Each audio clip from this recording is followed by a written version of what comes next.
Dragon Ballers, if you're looking to buy Dragon Ball Super or One Piece sealed product, make sure to get 5% off using my link to Mystic TCG down in the description. You can also sell cards to them using their Facebook link, which is also down in the description.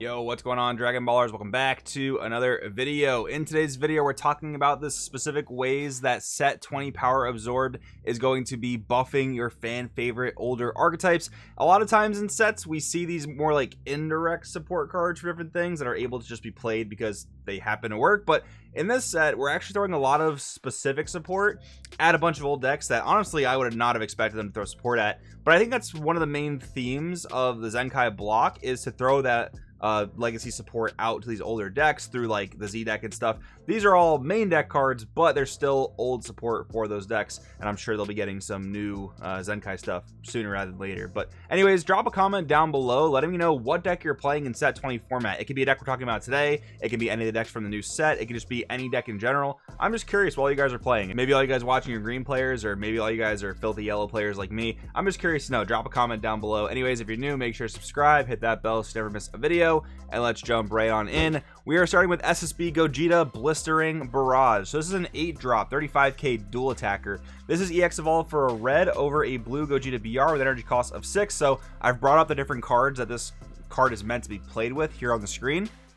So this is pretty much direct support for SS Gogeta the Unstoppable, a very, very old promo leader. Definitely came out before the Unison Warrior block, and then even a bit before that. I want to say like the set 6 era maybe.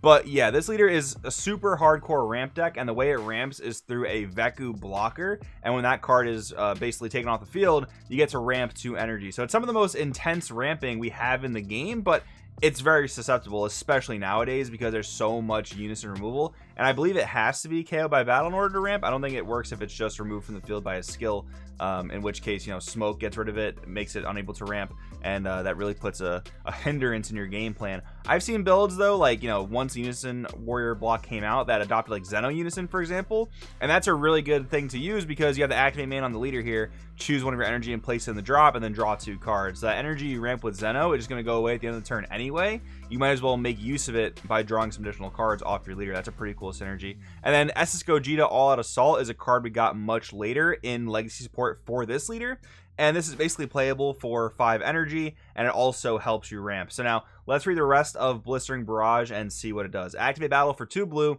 If your leader is a blue Gogeta BR card, this card gets plus 10k power and triple strike for the battle. Okay, so to be honest, that is quite unimpressive. I mean, it doesn't really do all that much in terms of like a super threatening boss monster.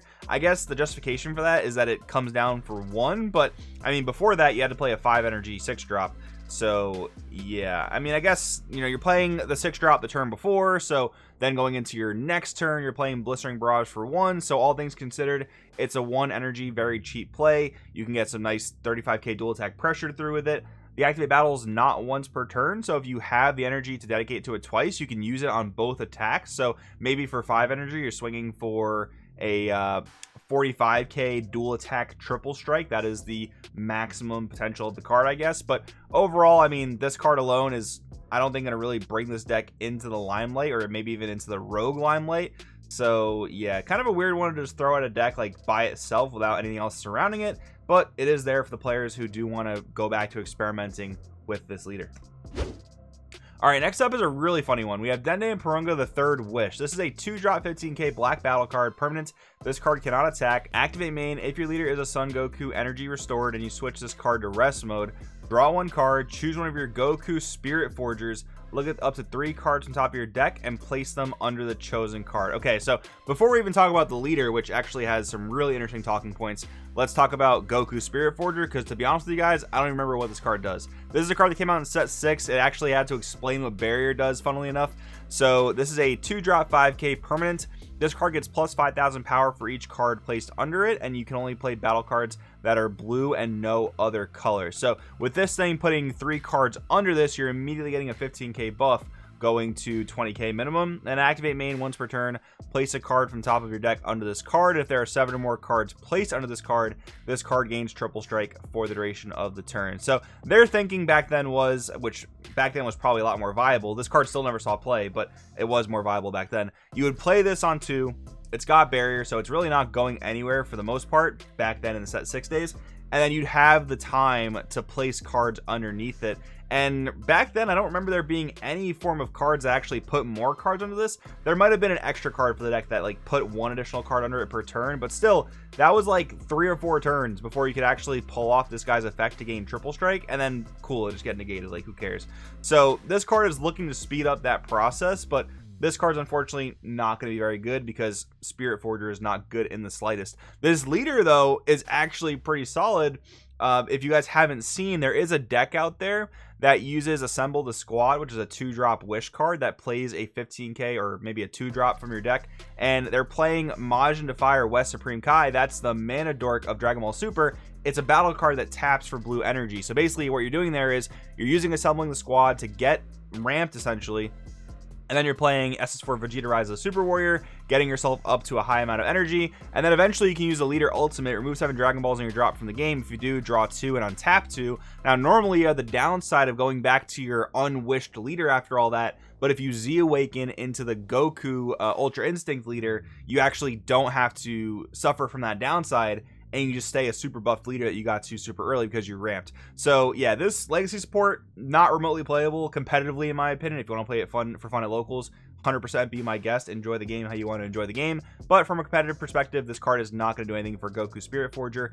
But this leader is still pretty solid for anyone who wants to experiment with that type of strategy that I just talked about. Alright, next up, we have SS2 Kefla Warming Up. We have a 2-drop 15k, Energy Exhaust, Unique, and Barrier. When this card's played, choose one. You can either draw one, or you can choose one of your opponent's battle cards and switch it to rest mode. Then we have an Activate main for 3 energy. If your leader is a Kefla Surge of Ferocity, and you place 2 cards from your hand at the bottom of your deck, play 1 Meteoric Energy Kefla from your hand on top of this card. Okay, so this is support for the Kefla Surge leader. We really don't see support for Surge leaders anymore because I think Bandai realizes how broken and powerful they were. But the Kefla has never really been good because she just has really no upside. She has no draw power on either of her sides, which is not the same for the others Surge leaders. I guess for Cell Surge, but he makes up the advantage in many different ways. So Kefla on the Unawakened side has no way to generate draw power. She actually plays a Universe 6 with a cost 2 or less for free every turn, which Kefla Warming Up is, but you still have no draw power. So Kefla, being a card that requires you to bottom deck 2 cards from your hand, is a super steep cost. And yeah, I know it draws a card on its own, but this card is not going to be nearly enough to make Kefla Surge anything even remotely rogue. But I will say, playing Meteoric Energy Kefla is a very cool card. This is a card that I wanted to tech heavily in older blue-yellow decks because of its ability when you use Aegis. When you activate Aegis, choose up to 3 of your opponent's energy and switch them to rest mode. Now, this is a really powerful effect, but it's Aegis that requires you to discard, and you're not drawing any cards back off that. So you're pitching even more cards, but at the cost of tapping 3 of your opponent's energy, which admittedly is a powerful effect, but you know, all the cards you're going to lose to do all this stuff, it's not going to be worth it, unfortunately. Alright, then we have 2 clone token support cards. We have Frieza Common Enemy and Cell Common Enemy. Frieza is a 6-drop 25k unique double striker. Activate main limit 1 for a blue. If you have 3 or more energy and you choose 3 of your opponent's clone tokens and remove them from the game, play this card from your hand. So this is a really aggressive 1-drop, especially for blue, which typically doesn't have cards statted or as aggressive as this. But the interesting thing here is, like, which clone token deck do you play this in? Obviously there's new 21 coming out, which doesn't have like the 21 scheme field card to spam clone tokens on your opponent's board, but it does have other methods of putting clone tokens on the board. But those clone tokens are more or less like the way you've ramped throughout the game. So do you really want to give up those clone tokens in order to play this card? That might be a little bit of a rough sell. Then you're looking at like older 21, which does have the field card that starts in play, does give your opponent an overabundance of clone tokens, and that would probably be the best home for this card. So maybe it'll be usable in some sort of like modern Android 21 build, but I don't think you're going to be generating enough clone tokens to really make this thing super playable on turn 3. I think it's going to be more so for the older 21 and maybe like the Android 18 deck from back then as well. Then Cell Common Enemy, 4-drop 15k blocker, activate main, limit 1, choose 3 of your opponent's clone tokens and remove them from the game, play this card from your hand. So this is actually a free play, which is much different than Frieza costing 1 for the old 21 deck in particular. There is a card called Android 21 Scholarly Gambit, which I think is still like a really expensive card. Last time I checked, it might have also gotten bought out with the new 21 support being announced. That card is the main way that 21 players, like set 9 21 players, are free playing a battle card in order to get around their own field card summoning sickness, so that they can then play their boss monster of choice. This is a budget alternative to that, which is definitely super nice and appreciated. It doesn't quite have the same game impact as Scholarly Gambit, but it is a free way to do that. It's on color, it's blue. So yeah, you do have the option there. It is a 15k blocker as well, so it's got pretty good stats. Something to explore for sure. And then finally wrapping this video up, talking about Great Priest Declaration of Annihilation. Some big words there. 8 drop, 30k, permanent. While there are 4 or more colors in your energy, this card's also treated as red, blue, green, and yellow. When this card's played, it gains the following skill for the turn: activate main limit 1, activate the activate main skill of up to 1 erase a universe in your hand, and then we have activate main limit 1 for 1 of every color besides black. If your leader's a red Great Priest card, play this card from your hand, choose all your opponent's battle cards, and send them to the owner's warp. So it is support for the red Great Priest deck that we got maybe 4 or 5 sets ago, something like that. So we have Erase a Universe, which this battle card can use the activate main of. So forget the activate main cost here. All you're worried about is the effect. If your leader is a Great Priest card, deal 1 damage to your opponent for every 2 colors on God cards in your battle area. And then additionally, if you have 12 or more multicolor God cards in play, you win the game. So this leader comes in counting as all the colors as long as you have the appropriate energy, and this thing can burn your opponent for 2 life, which is essentially the win condition of the deck now. If you're going to play the red Great Priest deck, this is 100% your win condition, I would say.